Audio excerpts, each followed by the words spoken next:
नमस्कार माझ्या विद्यार्थी मित्रांनो, काल झालेल्या ग्रुप सी मुख्य परीक्षेच्या पॉइंट ऑफ व्ह्यूने आपण जे जीएस मधले काही प्रश्न आले होते, विशेषतः चालू घडामोडी आणि भारतीय राज्यघटनेचे प्लस त्या ठिकाणी आरटीआय आणि आरटीएस कायदा, तर याचे काही आपण प्रश्नांचं विश्लेषण या ठिकाणी करणार आहोत. तर ह्या व्हिडिओ पर्यंत तुम्ही शेवटपर्यंत हा व्हिडिओ बघायचा आहे. ह्या व्हिडिओच्या गोष्टी मी तुम्हाला एक्झाम ओरिएंटेड ह्या समजून सांगणार आहे. सगळ्यात पहिला जो विषय आपण या ठिकाणी घेत आहोत तो म्हणजे चालू घडामोडी या विषयी आपण बघून घेऊया. ओके, सो सगळ्यात पहिला प्रश्न आपल्याला याच्यामध्ये या प्रश्नपत्रिकेनुसार दिसतोय तो 11 नंबर पासून तर 21 पर्यंत आपल्याला चालू घडामोडी या विषयाचे प्रश्न आलेले आहेत. त्याच्यामध्ये पुणे ग्रँड टूर 2026 ही भारतातील पहिली UCI 2.2 श्रेणीतील पुरुषांची रोड रेस म्हणून मान्यता प्राप्त एक स्पर्धा आता अलीकडे पुण्यात पार पडली आणि त्या ठिकाणी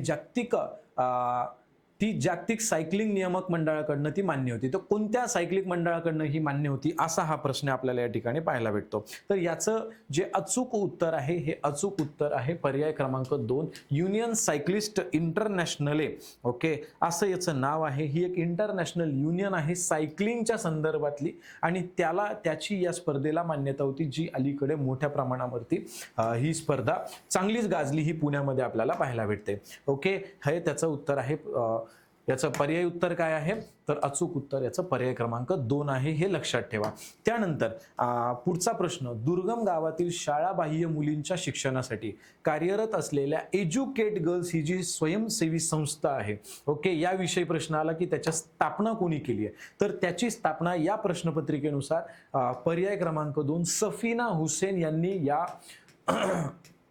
संस्थेची NGO ची स्थापना केली होती, लक्षात घ्या. आणि त्यामार्फत जवळपास लाखो करोडो ज्या महिला आहेत, ज्या शिक्षणापासून मुली असतील महिला असतील शिक्षणापासून ज्या वंचित राहिलेल्या आहेत, तर त्यांना परत एकदा शिक्षणाच्या प्रवाहामध्ये कसं सामील करून घेतलं जाईल हा प्रयत्न सफीना हुसेन यांनी हा केलेला आपल्याला पाहायला भेटतो, हे लक्षात घ्या. क्लिअर इथपर्यंत. त्याच्यानंतर यांनाच आत्ता ह्या एज्युकेट गर्ल्स नावाच्या संस्थेला आता रॅमन मॅगसेसे पुरस्काराने सुद्धा त्यांना गौरवण्यात आलं, हाही डेटा तुमच्याकडे लक्षात ठेवा. ओके, क्लिअर इथपर्यंत. चला, त्याच्यानंतर पुढचा प्रश्न आपण पाहूया. यामध्ये डॉक्टर कृष्णस्वामी कस्तुरीरंगन, ओके, अलीकडेच ते बातम्यामध्ये होते, त्यांच्याविषयी खालीलपैकी सत्य विधाने आपल्याला ओळखायची आहे. ओके, ते 2000 पासून TIFR परिषदेचे ते सदस्य होते का. त्याच्यानंतर त्यांनी 1994 ते 2003 पर्यंत त्यांनी इस्रोचं अध्यक्षपद भूषवलं का. तर आता हे जे पर्याय उत्तर आहेत, मग प्रमुख शिल्पकारांपैकी एक होते का, त्याच्यानंतर पद्मभूषण पद्मविभूषण, याच्यापैकी जर आपण एक पाहिलं तर सत्य नाही, असत्य विधान आपल्याला ओळखायचं आहे. आणि या असत्यपैकी पहिलं विधान जे आहेत हे पूर्णपणे असत्य आहे. ओके, 94 ते 2003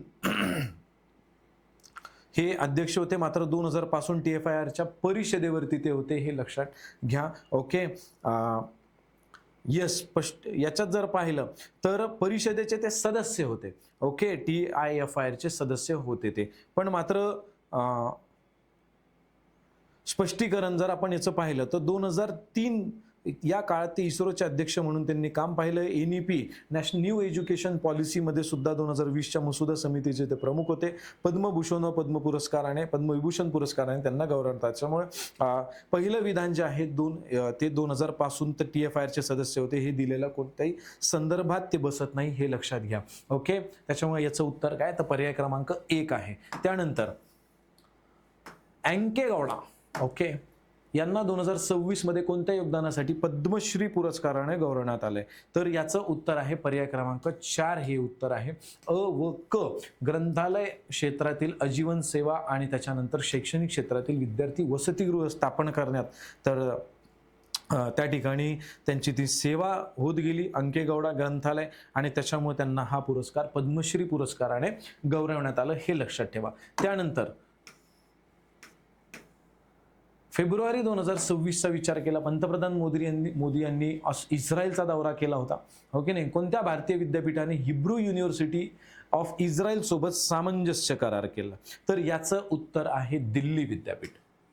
दिल्ली विद्यापीठाने आत्ताच अलीकडे हा हिब्रू युनिव्हर्सिटी ऑफ इस्रायल सोबत शैक्षणिक संशोधन सहकार्यासाठी सामंजस्य करार केलाय आणि ह्याच्यासाठी पूर्णपणे हा जो करार आहे हा मेमोरँडम ऑफ अंडरस्टँडिंग म्हणून तो ओळखला जातो. Okay, yes. त्याच्यानंतर बघा जोड्या लावामध्ये आहे तर जोड्या लावामध्ये जर आपण योग्य जोडी ओळखायची पाहिली तर पर्याय क्रमांक 3 हे आपलं उत्तर आहे. ओके, अ च ब आहे रंगभूमी, त्याच्यानंतर ब च अ आहे, त्याच्यानंतर सतीशा ड आणि त्याच्यानंतर खांडेकर हे तारपा. तर असा हा एक संदर्भ या ठिकाणी लागतो, हाही तुमच्याकडे करेक्ट करून घ्या. ओके, पद्मश्री पुरस्कार आणि कार्यक्षेत्र ही या ठिकाणी विचारली गेली.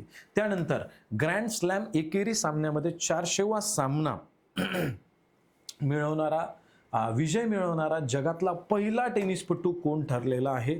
ओके, तर याचं उत्तर आहे नन अदर देन नोवाक जोकोविच, जो सर्बिया नावाच्या देशातला आहे. ओके, आणि मागच्या 20 वर्षापासून याची एक लेजेंडरी कायम आहे. 400वा सामना त्यांनी जिंकलेला आहे. ओके, अशी नेत्रदीपक कामगिरी त्यांनी ह्या टेनिस क्षेत्रामध्ये केलेली आपल्याला अलीकडे ही पाहायला भेटते. ओके, त्याच्यानंतर जर आपण पाहिलं तर 18 क्रमांक म्हणजे जोड्या लावांमध्ये याचं पर्याय उत्तरापर्यंत मी येतो. याच्यामध्ये पद्म पुरस्कारांविषयी विचारलं गेलंय. ओके, याचं उत्तर आहे 2 नंबर हे याचं योग्य उत्तर आपल्याला पाहायला भेटतं. Okay, yes. पी नारायणन साहित्य शिक्षण, VS अच्युतम हे सार्वजनिक व्यवहार, मम्मुटी कला क्षेत्र आहे, मम्मुटी कलाकार आहेत मम्मुटी, उदय कोटक हे वाणिज्य व उद्योग. ओके, कोटक समूह. ओके, चला कोटक समूहाचा याच्या ह्या 2 जरी माहीत असेल मामुटी आणि कोटक तरी सुद्धा आपली ही उत्तरं निघतात. ओके, त्याच्यानंतर मिले सुर मेरा तुम्हारा तो सुर बने हमारा या गीताचे जे शब्द आहेत. ओके, तर याविषयी आपल्याला पाहायला भेटतं, तर याचं उत्तर आहे पियुष पांडे हे याचं उत्तर आहे.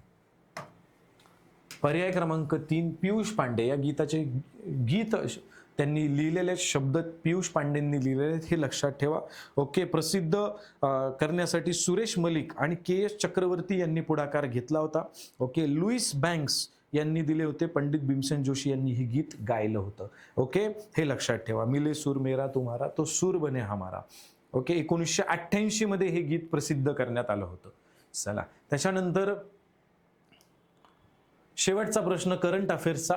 2025 ते 29 कालावधीत देशाची युनेस्कोच्या मॅन अँड द बायोस्फिअर कार्यक्रमाच्या आंतरराष्ट्रीय समन्वय परिषद निवड झाली. तर तो कोणता देश आहे? तर पर्याय क्रमांक 1 आहे Saudi Arabia. Okay, Saudi Arabia या देशाची निवड या ठिकाणी करण्यात आली आहे युनेस्कोच्या. ओके, युनेस्को म्हणजेच युनायटेड नेशन्सचं educational technical educational scientific and cultural organisation म्हणून हे ओळखलं जातं. बायोस्फिअर MAB म्हणून या 25 ते 29 अशा 5 वर्षांच्या कालखंडासाठी सौदी अरेबियाची निवड ही जैवविविधता आणि शाश्वत विकासाच्या संदर्भात ही करण्यात आली, हे आपण या ठिकाणी लक्षात घेऊ. तर असे हे चालू घडामोडींचे हे प्रश्न या ठिकाणी विचारण्यात आले. याचं एक शॉर्टमध्ये याचं परीक्षाभिमुख ॲनालिसिस हे कशा पद्धतीने असायला पाहिजे होतं हे मी तुमच्या समोर काही मिनिटांमध्ये हे मांडण्याचा प्रयत्न केला. तुम्हाला जर हे ॲनालिसिस व्यवस्थित वाटलं असेल तर या व्हिडिओला लाईक, कमेंट आणि शेअर मात्र नक्की करा आणि आमच्यासोबत जोडत राहा. धन्यवाद.